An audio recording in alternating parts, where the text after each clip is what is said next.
네, 계속해서 B2B에서의 파트너십에 대해서 설명을 드리도록 하겠습니다. 방금 전에 JD에 대해서는 설명을 드렸고요. 두 번째, 기술 교류입니다.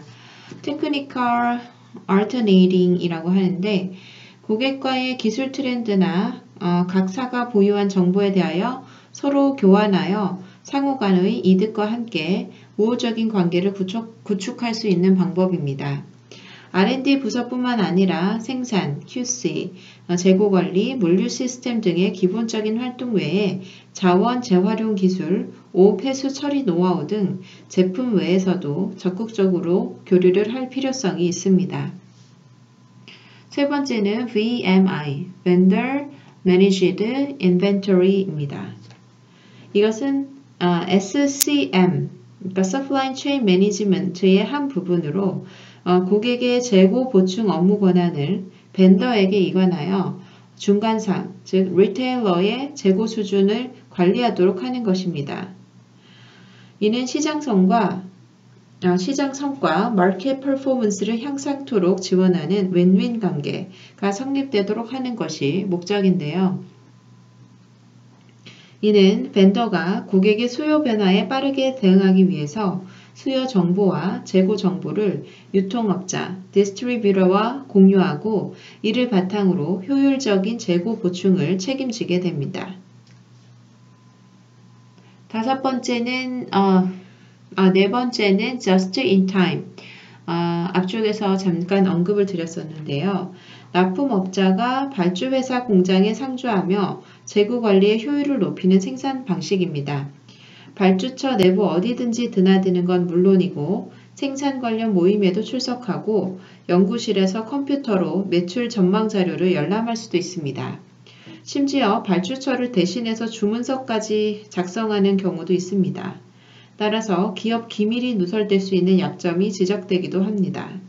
그러나 최근에 와서는 예전에 공개하지 않았던 최신 매출 전망 자료 등을 발주처와 납품업자가 공유, 쌍방이 업무를 효율화할 수 있다는 장점 때문에 특히 미국 등에서는 각광받고 있는 생산 방식입니다. 다섯 번째는 TQM, Total Quality Management인데요. 지금까지의 현장 위주, 제품 위주의 품질 관리 체계에서 한 걸음 나아가 제품, 공정, 사람, 자원에 대한 총체적인 품질 향상을 통해 경쟁 우위 확보가 중요해지고 있습니다. 이는 약속된 품질을 보증한다는 소극적인 사고 방식에서 벗어나 전사적인 차원에서 능동적으로 품질을 향상시킴으로써 경쟁 우위를 실현하는 종합적인 혁신 활동을 의미합니다. 즉, TQM이란 품질을 통한 경쟁 우위를 확보하기 위해 고객 만족, 인간성 정중, 사회에서의 공헌을 중시하며 최고 경영자와 전 임직원이 끊임없이 혁신에 참여하여 기업 문화의 창달과 기술 개발을 통해 기업의 경쟁력을 제고함으로써 장기적인 성장을 추구하는 경영체계라고 할 수 있겠습니다. 이러한 경영체계 하에서 품질관리 수준이 현장 위주에서 원부자재 품질관리 수준으로까지 이동하게 됨에 따라 원정업체는 자신들의 B2B를 생산하는 생산 현장에까지 관심을 갖고 불량률 등의 최소화를 위해 노력하고 있습니다. 다음은 앞서 말씀드린 SCM, Supply Chain Management인데요.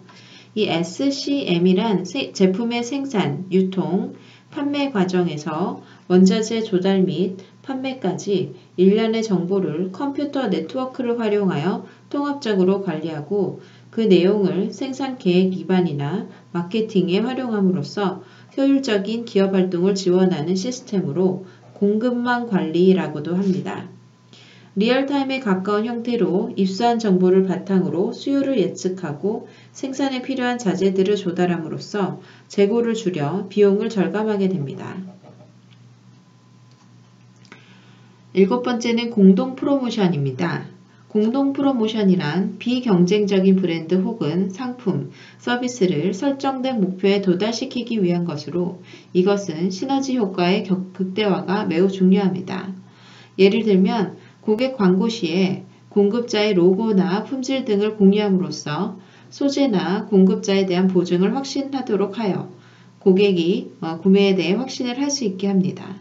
아울러 공급자의 광고 판촉 시에도 고객의 명성도 등을 활용한 공동 프로모션은 공급자의 품질 보증과 고객사의 인지도를 공유하여 시너지 효과를 높일 수 있습니다. 마지막으로 공동 영업, co-sales인데요.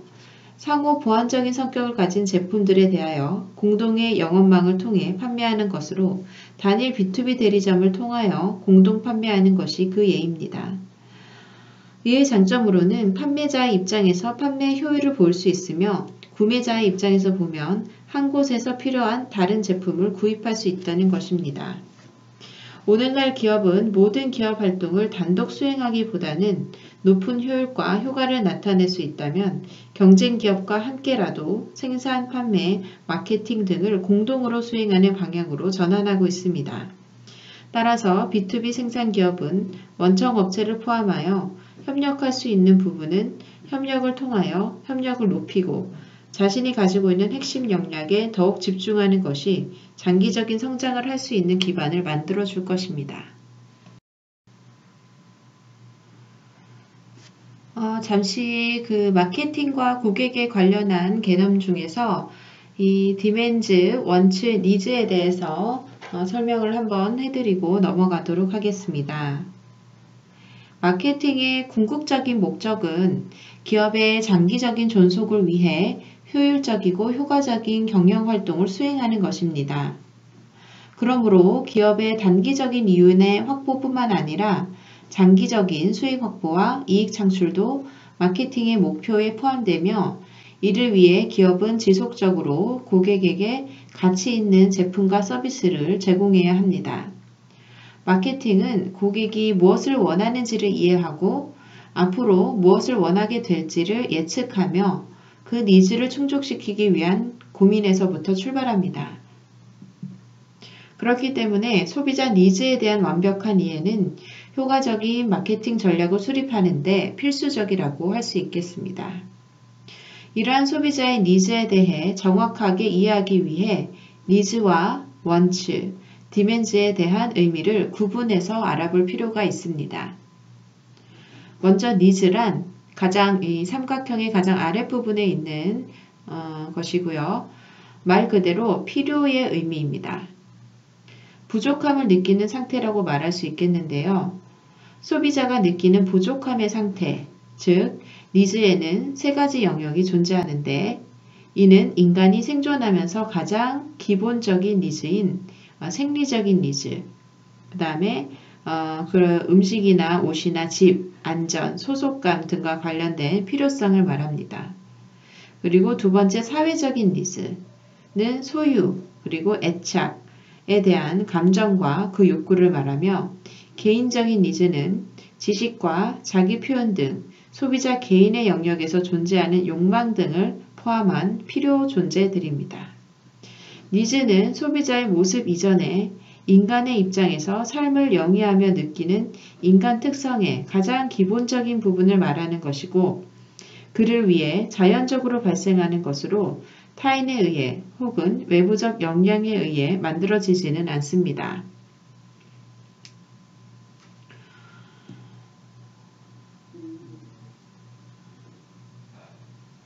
이러한 인간의 니즈를 충족시킬 수 있는 어떤 구체적인 수단이 원츠이고 그리고 더 가장 꼭대기에 있는 이 디맨드는 구매력과 관련된 욕구를 표현하는 것이라고 볼 수 있겠습니다.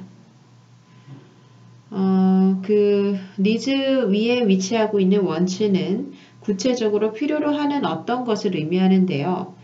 예를 들어서 배가 고프다는 본원적인 욕구인 니즈가 발생을 하였다면 구체적인 욕구인 원츠, 즉 배가 고프면 무엇을 먹을까? 백반집을 가서 밥을 먹을까? 아니면 레스토랑을 갈까? 이런 원츠가 생기게 되는 것입니다. 즉 소비자가 어떤 문제를 해결하기 위해 필수적으로 바라는 어떤 것으로 예를 들어서 어린아이가 있는 부모는 아이를 위한 기저귀가 꼭 필요하며 이때 기저귀는 부모의 니즈가 됩니다. 그런데 기저귀는 여러 가지 특성과 재질에 의해 구성되고 아이의 부모는 과거의 사용 경험이나 주변의 조언, 광고 등에서 영향을 받아 자신이 원하는 특정한 기저귀를 필요로 합니다. 이때 단순한 기저귀라는 제품이 꼭 필요하다는 니즈의 의미에서 훨씬 더 구체적인 선호가 작용하며 이렇게 보다 구체화된 소비자의 선호가 포함된 니즈를 바로 원츠라고 합니다. 다양한 아기용 기저귀 중에 일회용이고 허리밴드가 너무 조이지 않으면서 또 흘러내리지 않고 여자아이를 위해 디자인된 소비자가 딱 원하는 사양에 맞는 기저귀를 소비자의 원츠라 할 수 있는 것입니다. 가장 꼭대기에 있는 디멘즈는 소비자의 원츠를 바탕으로 보다 구체적으로 이루어지는 요구를 말하는 것으로 여기에는 시간과 공간 그리고 금전적인 요소가 모두 포함됩니다. 다시 말하면 특정 상품을 특정 시간에 특정 장소에서 특정 가격에 구매하려는 소비자의 상품에 대한 직접적인 요구가 발생할 때 이를 디맨즈라고 표현하게 되는 것입니다. 니즈와 원츠 그리고 디맨즈는 우리의 일상생활에서 일어나는 상황을 떠올리며 기억할 수 있습니다. 너무 배가 고파서 쓰러질 것 같아서 뭐든 좀 먹어야겠다고 느꼈는데 이것은 바로 니즈죠. 마침 피자헛에 피자가 떠오르지만 원츠입니다. 지갑에는 피자를 살 수 있을 만한 충분한 현금이 있지 않고 그 대신에 가까운 맥도날드에 가서 햄버거와 콜라를 시켜 먹는 이것이 바로 디맨즈인 상황인 것이죠. 이러한 이 세 가지 요소를 쉽게 구분할 수 있을 것입니다. 마케팅과 관련하여 모든 학자들과 실무자들이 동의하는 것은 마케팅은 고객으로부터 출발한다는 사실입니다. 고객의 니즈를 연구하고 분석하며 그를 충족시켜 만족감을 높이고 그에 맞는 가치를 제공하려는 모든 활동에서 마케팅이 시작되었습니다. 기업이 생산하는 모든 상품과 서비스는 고객을 위해 만들어지고 이는 고객을 통해 사용되어야만 그 본연의 임무를 완성하고 그만의 가치를 만들어내게 됩니다. 즉, 고객이 존재하지 않는다면 고객의 만족을 이끌어내지 못하거나 고객이 원하고 필요로 하고 요구하는 가치를 맞추어 제공하지 못한다면 기업 활동은 의미가 없는 것이 됩니다. 따라서 현재 기업이 속해 있는 시장 현황과 사업 환경을 이해해 이에 적합한 전략을 세우고 경쟁 역량을 키우기 위해서는 기업 활동의 목표이자 마케팅의 출발점인 고객에게 집중해야 할 것입니다. B2B 기업의 마케터 또한 최종 소비자들의 니즈, 원츠, 디맨즈에 대해서 관심을 가져야 합니다.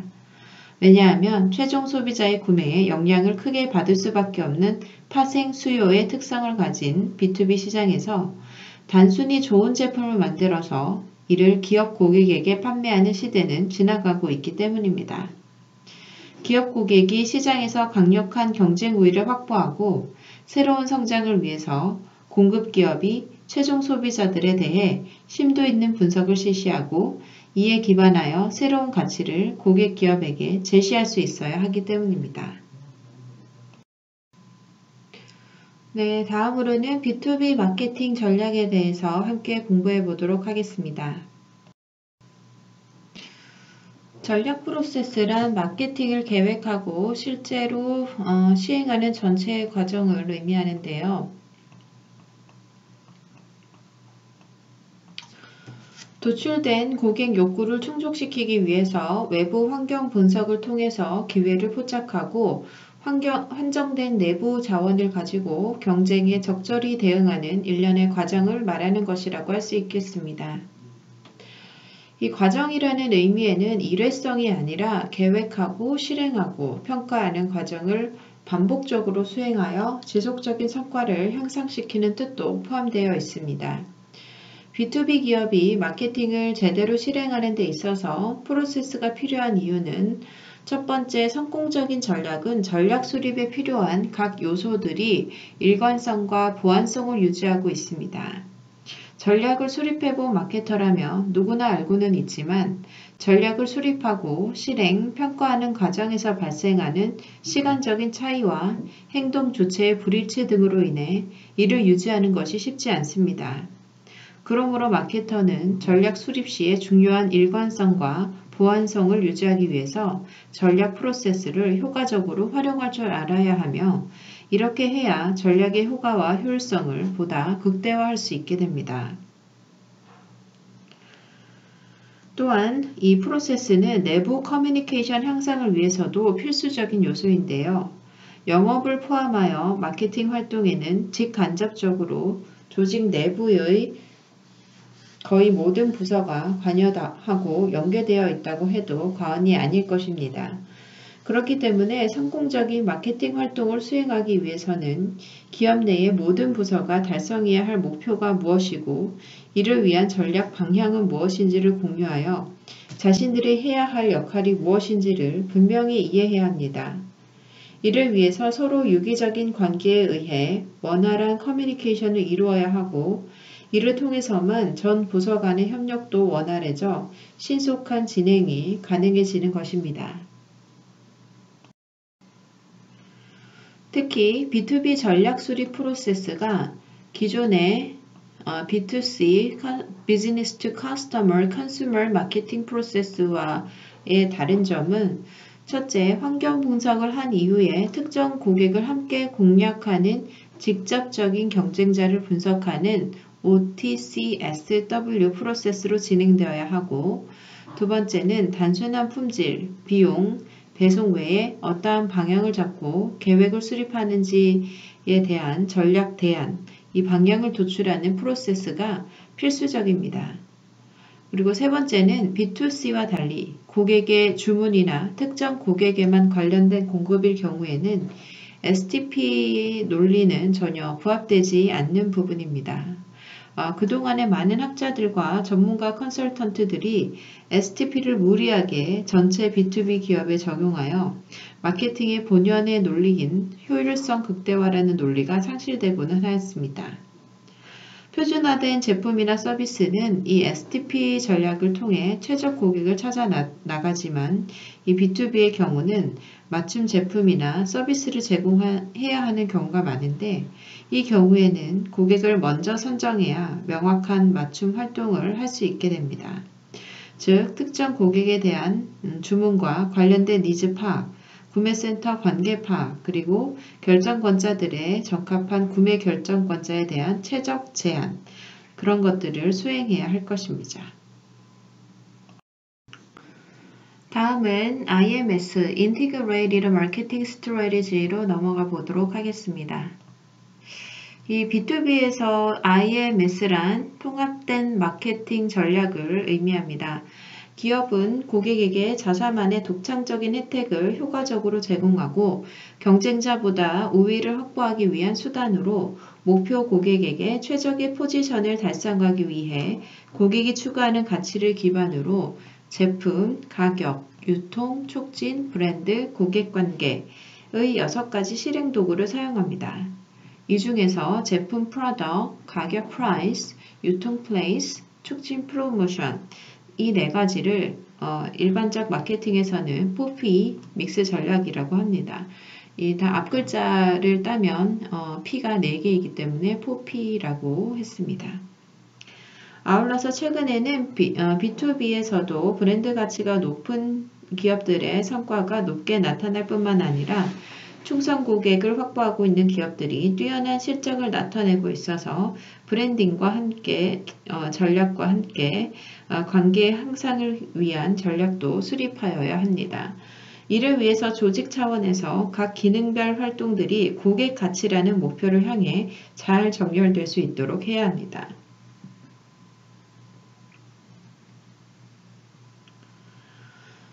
이러한 여러 전략 요소들을 활용할 때는 반드시 일관성과 통합성을 고려해야 하는데요.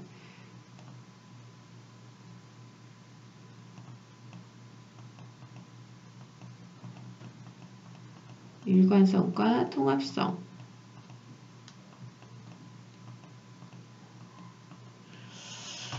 마케터가 실행 계획을 수립함에 있어서 각각에 대하여 아무리 좋은 아이디어로 전략을 수립하였다고 하더라도 이러한 전략이 마케팅 프로세스의 흐름에 따라 일관성 있게 전략을 수립하였는지를 검증할 필요가 있겠습니다. 시장 세분화를 통해서 표적 시장을 선정하고 표적 시장을 고객에 대한 포지셔닝을 효과적으로 개발하였다고 하더라도 각각의 실행 계획 요소들과 이 일관성이라는 게 없으면 실행 결과는 실패로 나타나게 될 가능성이 높습니다.